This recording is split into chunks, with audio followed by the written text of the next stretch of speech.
Hello, this is part 3 of a series of videos that I did. It's the final part.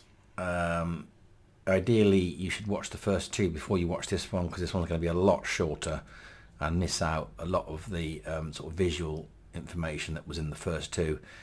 And this one focuses on bounty farming. So there are 3 sets. There's a Sages set, which is that one. There's a Crimson set, and there's the Classic Farm set. This is based on the previous season. Not very well, quite high paragon points, but not super mental. So the Sages set farms everything, gold and Death's Breaths, basically I played the game for about 2 hours straight and just saw what was collected. You can see the actual builds themselves. The links are in the planner. It probably would apply to season 20 and beyond, depending on what they put in for the little season twist.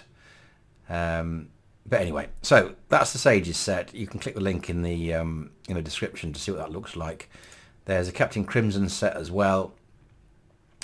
And obviously the link to exactly how that's done is also in the description as well. And there's the Classic Farm there, which is the standard one before these sets were really sort of put into the game. And what we'll look at is to see which one is the best. So these are the general results very quickly. As I say, it's going to be a super short one. There won't be any gameplay in this. It'll just be like, poof, here are the results. So for bounties, the classic one beat everything apart from Death's Breaths, because obviously the Sages one is going to beat that. But it came quite a close second, 781 compared to 808. So it wasn't far off. But obviously, if you want to farm Death's Breath, then the Sages is the thing that you equip your character with. But everything else, it beat. It got more cash materials, it got more blood shards, reasonable parts, arcane dust, veil crystal, and forgotten souls. Basically, it beat all the other sets. And once we accommodate goblins, I've made a few little assumptions here. The various amounts that you get by picking up the stuff that the loot that the goblins drop, and I've factored that in, and even then the classic still wins.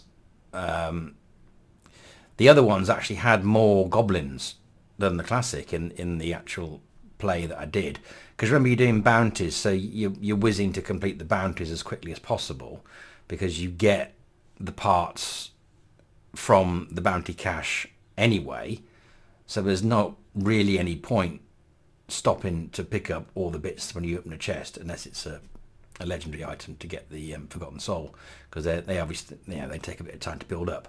So long and short of it, and why this video is short, is that the classic build for the Demon Hunter is still the fastest, quickest, most efficient for when you're doing bounties.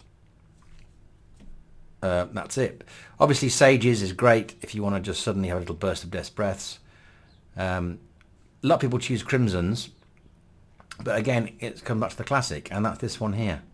So there's a link to that in the description. So when you're doing your new season, because at the time I made this video, season 20 starts in about 2 days. That's the build I'm going to start looking for bits for, because it is by far the most efficient when it comes to bounties. Okay, so if that video was helpful, then like and subscribe. You can turn notifications off. A lot of my videos jump around between topic. There's lots of different things that I talk about, but liking and subscribing is obviously quite important. I need 1,000 subscribers before Google throw me any kind of bone, because of the changes that they made. So it would be nice if you do that. Any comments, any questions, stick them in the comments below. I do try and answer all of them. It doesn't matter whether they're good or bad, I'll still answer them. And as ever, thanks for watching.